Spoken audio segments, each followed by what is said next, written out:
अस्सलाम वालेकुम साथियों, ईद की आमद है तो हमने सोचा वीकेंड है, जो घर के मर्द हजरात हैं वो बेबीज़ को देख सकेंगे तो हम थोड़ी बहुत आज तैयारी कर लें। तो सबसे पहले तो हमने शामी कबाब बनाने हैं जो हम फ्रीज़ कर लेंगे ईद के लिए। हमारा इरादा है ईद पर सीख कबाब बनाने का। सब तैयार हैं सीख कबाब खाने के लिए। तो एक ऐसी चीज़ है जिस पर सब राज़ी हो गए हैं तो वो तो बनने ही बनने हैं। लेकिन अगर हमने चांद रात को चाहा कि हम पुलाव वगैरह बना लें तो पुलाव के साथ तो शामी कबाब ज़रूरी हैं। तो एक सेटअप है यहाँ पर जो ईद मेन्यू का हमने दिया हुआ है साथियों के लिए, वो बहुत हेल्पफुल रहेगा। और हम यहाँ पर ये जो ऊपर डॉट आपको दिखाई देता है हमारी स्क्रीन पे वीडियो पे, आप उसको क्लिक करके उसका लिंक देख सकेंगे। तो उसमें हम सारा कुछ कह चुके हुए हैं कि कौन कौन से ग्रुप्स हैं जो हम बना सकते हैं डिनर पार्टीज़ के लिए या ईद शबरात के लिए, और क्या चीज़ किसके साथ अच्छी लगती है। तो एक तरह से एक अच्छी बड़ी सहूलत हो जाती है इंसान को अगर आइडिया हो के बनाना क्या है। क्योंकि हमें जो सबसे मुश्किल चीज़ लगती है वो लगती है ये सोचना कि पकाना क्या है। ये 1 किलो अंदाज़न कीमा होगा, तो 1 कप पानी डाला और ये डाला हमने 2 कप पानी। तो इसकी बेस में हमने 2 कप जो है वो पानी डाल दिया है। कीमा प्रीमियम मिन्स है, हार्ड स्मार्ट नहीं है, इसमें थोड़ा बहुत फैट जो है वो मौजूद है। अगर आप सिर्फ चर्बी वाला कीमा या दरमियाना कीमा बनाएंगे तो टेस्टलेस कबाब बनते हैं। और ये हमारे पास बीफ बोटी है, चक का मीट है, ये हमने इसमें डाल दिया। तो हमारे पास अंदाज़न 2.5 किलो जो है ये सारा छोटी बोटी जो चक की है और ये मौजूद है। तो बहुत से लोग कहेंगे कि ब्लड है, तो मुर्दार का गोश्त नहीं है, ब्लड इसमें होगा ही होगा, चाहे आप इसको जितना मर्जी धो लें। तो ये हमने इसमें करीबन 2.5 किलो बोटी और कीमा डाला है। तो 2 हिस्से बोटी के डाले हैं और 1 हिस्सा हमने कीमे का डाला है। ये 1.5 गार्लिक है हमारे पास, ये हमने डाला। 2 हमने इसमें अनियंस डालने हैं। ये साथी अगर पूछ रहे हैं कि हमने धोया क्यों नहीं, तो ये जो चक का मीट है ये हमने गाय से पूरा बड़ा बिट कटवा के सामने पीसीस करवा के बंद करवाया है। तो इसको हमने पानी नहीं लगाया, इसलिए कि ये हमारे सामने ही पूरा पोर्शन चक का काटा गया है साफ और उसको पैक किया गया है। और ऐसी जगह पे नहीं होते हैं ये जानवर कटे हुए जहाँ पर के फ्लाइज वगैरह हों। जो गोश्त का कलर है वो आपको जानवर की उम्र का बताएगा। अगर तो लाल है ज़्यादा तो आप ये समझें कि ओल्ड है गाय। अगर तो पिंक है ज़्यादा तो वो टेस्टलेस होगा, उसमें जायका नहीं होगा और वो बछड़े का गोश्त होगा। तो जो दरमियानी उम्र का है जानवर, अच्छा जवान, उसका गोश्त जो है वो सबसे ज़्यादा मज़ेदार होता है। तो कीमा हमने कभी नहीं धोया ज़िंदगी में। पहले भी हम बता चुके हुए हैं कि बचपन से हमें याद है कि जब हम कसाई के यहाँ जाते थे गोश्त का पूरा टुकड़ा कटवाते थे कि इस हिस्से का हमें कीमा चाहिए, और उस पूरे टुकड़े को हम पानी से धुलवा लेते थे। फिर जो मशीन होती है जो मक्खियों से काली हुई होती थी कसाई के यहाँ, हाथ की जो दस्ते वाली मशीन होती थी, उस मशीन में से हम पहले छींछड़े निकलवा लेते थे ताकि उसकी सारी जो मशीन अंदर तक अगर कहीं मक्खी या जो भी चीज़ गई हुई है वो छींछड़ों से साफ़ हो जाए। और फिर हम गोश्त जो है टुकड़ा उसकी बोटियाँ करवा के उस मशीन में से गुजरवाते थे ताकि साफ़ सुथरा कीमा निकले। क्योंकि कीमा धोने से भी कोई फ़ायदा नहीं है अगर बीच में जो ऊपर बैठा होता है वो पिसा हुआ है, तो धो के क्या करेंगे। तो कॉमन सेंस की बात है, इंसान को इन चीज़ों की अवेयरनेस होनी चाहिए। तो ये हमने इसमें डाल दिया लहसुन, और ये अब हम डाल देते हैं इसमें प्याज, और इसके बाद हमने डालनी है अदरक। तो लहसुन, प्याज, अदरक। तो प्याज बहुत ज़्यादा डालने की ज़रूरत नहीं है, इसलिए कि हमने इसमें काफ़ी कुछ बाद में भी ऐड करना है जिसमें पानी होता है। हम इस सारे को शिफ्ट करते हैं अभी बड़े प्रेशर कुकर में, चूँकि हमारा इरादा है इसमें दाल ज़्यादा डालने का, क्योंकि हमने इसको बोटी से बनाना है तो उसमें होती है तार। तो ये अब हमने सारा उधर शिफ्ट कर देना है बड़े प्रेशर कुकर में। प्रेशर कुकर जो है वो हमने सारी ज़िंदगी फिसलर के यूज़ किए हैं। तो अब हमने दाल डालनी है। तो ये देख लें, दालचीनी ली है। गरम मसाले का बहुत ध्यान रखना है, अगर थोड़ी सी भी ऊंच नीच हो गई तो बर्बादी हो जाएगी। तो थोड़ी सी हमने दालचीनी डाली है। तो ये चीज़ें जो हैं इसलिए नहीं इनमें डाली जाती कि ये इनका जायका आए, बल्कि इसलिए डाली जाती हैं कि जो ओरिजिनल टेस्ट है उसको इन्हेंस करें। तो 3 इंच का समझे हमने अदरक डाला है उधर, और 2 टेबलस्पून भर के या 2.5 टेबलस्पून भर के हमने डाली काली मिर्च, और बड़ी इलायचियाँ बहुत बड़ी बड़ी नहीं हैं तो हम 4 डाल देते हैं, या चलें छोटी सी एक और डाल दें। तो अगर बड़ी बड़ी हों तो 3 बहुत हैं, और अगर छोटी छोटी हों तो 5, जिस तरह की ये हमारी हैं, यानी कि ये छोटी इलायची के ही बहन भाई लग रहे हैं। और लौंग का बहुत ध्यान रखना है क्योंकि वो स्ट्रांग होते हैं, तो कोई 20-25 लौंग से ज़्यादा ना हो। तो मिर्च हमने उसमें नहीं डाली है, इसमें कबाबों में डाल देते हैं। ये काफ़ी तेज़ है। ये 1, ये 2, ये 3 चमचे जो है वो हमने डाला सूखा पिसा हुआ धनिया, और ज़ीरा भी हम साबित ही डालेंगे। 1, 2, 3 हमने डाले 3 किलो में सफ़ेद ज़ीरे के, और ये डालते हैं नमक 1, 2, 3, 4। हमारे ख्याल में 4 डाल के देखते हैं क्योंकि दाल है और गोश्त है, दोनों चीज़ें हैं, तो हमें नमक बहुत अच्छा चाहिए। दिखने में जितना गोश्त हो भीग कर दाल उसके बराबर होनी चाहिए। हम ये एक रफ़ आइडिया बता रहे हैं क्योंकि हमने भी इसको कच्ची को मापा नहीं था। और ये वाली जो बॉटल है जो हम दालों के लिए इस्तेमाल करते हैं, ये यहाँ तक भरी हुई थी इस दाल की, यहाँ तक जहाँ ये जूसी लिखा हुआ है, तो यहाँ तक ये भरी हुई दाल है जो हमने इसमें डाली है। तो गरम मसाला हमने अब ऐसा करना है कि पीस लेना है।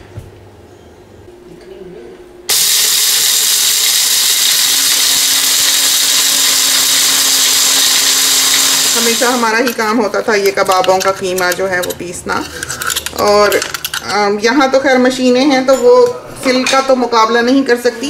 ये अबान तंग करेगा क्योंकि ये वो गेम खेल रहा है जिसमें बार बार ऐड ऑन हो जाता है। तो अब हम इसको देते हैं प्रेशर।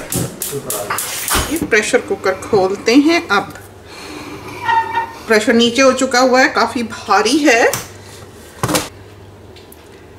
दाल देखें कितनी गली है, बिल्कुल गली हुई है, देखा आपने। तो ये हमने ओवरनाइट भिगोई है, और इसको हमने नीचे नहीं किया, हिलाया नहीं। अगर हम हिला देते तो ये नीचे लग जाती। अभी हम इसमें डालते हैं अपना कुकिंग स्पून। तो टूथलेस कुकिंग स्पून, ट्विंस हैं ये, और मज़े की बात ये है कि इनकी वफा देखिए कि दोनों बिल्कुल एक ही दिन टूथलेस हुए हैं।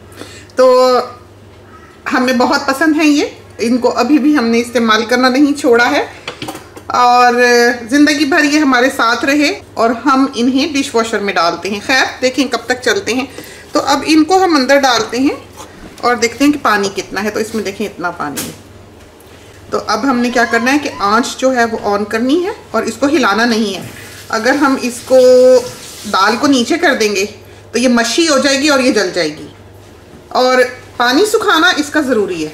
अगर आप पानी नहीं सुखाएंगे तो कबाब पतले बनेंगे, ठहरेंगे नहीं। अगर आपने कोई ख़राबी कर ली है और आपके पास कोई चारा नहीं है, आप पीसते हैं और फिर वो पतला बनता है, तो आप उसको ऐसे करें कि माइक्रोवेव में रख लें। 3 मिनट 4 मिनट रखें, निकालें, हिलाएं, फिर 3 मिनट 4 मिनट रखें, फिर निकालें, हिलाएं, भाप निकल जाए, फिर रख दें। इससे यह है कि वो ड्राई हो जाएगा, उसका पानी इवेपोरेट हो जाएगा और आप उसको कबाबों की शेप दे सकेंगे। तो ये रेसिपीज़ जो हम पहले बारहा सिखा चुके हुए हैं, हम इनको दोबारा इसलिए बताते हैं कि हम उसकी डिटेल आपको दे सकें।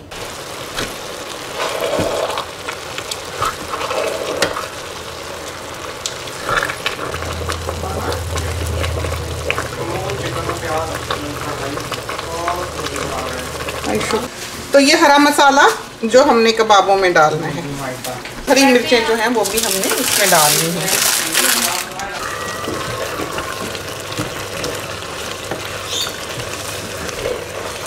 इसको काट लेना है।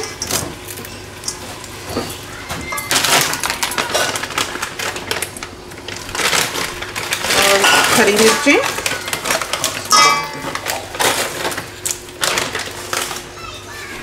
तो ये प्रेशर कुकर खोल के देखते हैं क्योंकि ये उस वक्त तो जब गर्म होता है पतला पतला लगता है, गर्म है अभी भी ये, तो ये ज़रा और सूखेगा तो ये ठहर जाएगा काफ़ी। तो अब हम इसको पहले ऐसा करते हैं कि हरा मसाला थोड़ा सा चॉप कर लेते हैं। तो काफ़ी बड़ा सारा इसका बोल है, बड़ा ही अच्छा। तो इसका ये बड़ा फ़ायदा है कि बिट्स में नहीं डालना पड़ता। समझें 2 गट्ठी धनिया, 2 गट्ठी पुदीना और 20-22 हरी मिर्चें। और अब हम इसको बंद करते हैं। चलें जी।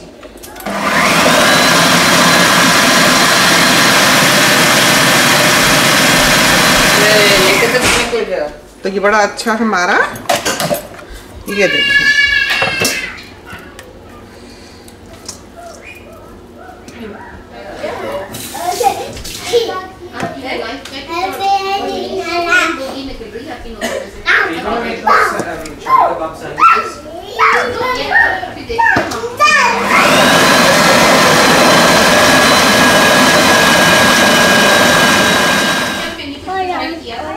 अभी देख लें इसमें से भाप निकल रही है। तो जब ये ठंडा होगा,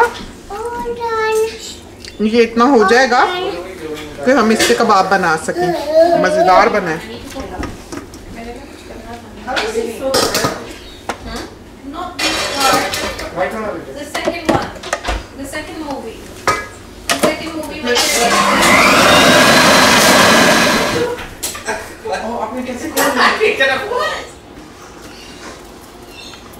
तो ये हमने ये क्लिंग रैप लगा लिया इस प्लेट में, उससे ये फ़ायदा होगा कि ये चिपकेंगे नहीं। तो ये देखें बहुत हद तक ये ठहर गया। अब ये हाथ को भी इस तरह नहीं चिपक रहा। तो ज़रा और ठंडा हो जाए, अभी भी ये गर्म है। तो फिर हम इसकी टिक्कियाँ बनाते हैं। तो ज़रा सा हमने कटोरी में ये पानी लिया है क्योंकि हमने फिंगर टिप्स पे लगाना होगा टिक्कियाँ बनाते हुए। तो देखते हैं। तो कबाब जो हैं वो हमारे यहाँ, हमारे ख़ानदान में जब किसी ने किसी की तारीफ़ करनी होती थी कबाबों की, तो वो कहते थे मलाई की तरह। तो असल जो शामी कबाब है वो नरम, मुलायम, स्मूथ, क्रीमी ऐसा होना चाहिए, जिस तरह का ये आपको टेक्सचर से दिखाई दे रहा है ऐसा। तो अभी ये क्योंकि गर्म है, ठंडा होता है, तो फिर आप इसको तल सकें। लेकिन इनको तलना भी एक टेक्निक है। इतने नरम कबाबों को ध्यान रखना पड़ता है कि तेल कितना है, तलने के लिए ध्यान रखना पड़ता है कि हीट कितनी है। अगर ये दोनों चीज़ें आगे पीछे हो जाएं तो आपके कबाब टूट जाएंगे। तो ये हम थोड़े से तल के आपको दिखाए देते हैं। अभी क्योंकि सारा कुछ शुरू किया हुआ है तो इसलिए हमने बना ली टिक्कियाँ कि आपको दिखा सकें और तल सकें। बर्तन उठा दोगे प्लीज? थोड़ा सा डालेंगे तेल, ज़्यादा डालेंगे तो कबाब टूट जाएंगे। तो ये देखें इसकी मूवमेंट स्लो है। जब ये गर्म होता है तो इसकी मूवमेंट जो है तेज़ हो जाती है पानी की तरह, और गर्म चाहिए। और ये देखें इसकी लुक, देखा आपने, हो गया ना पानी पानी। अभी नहीं हुआ।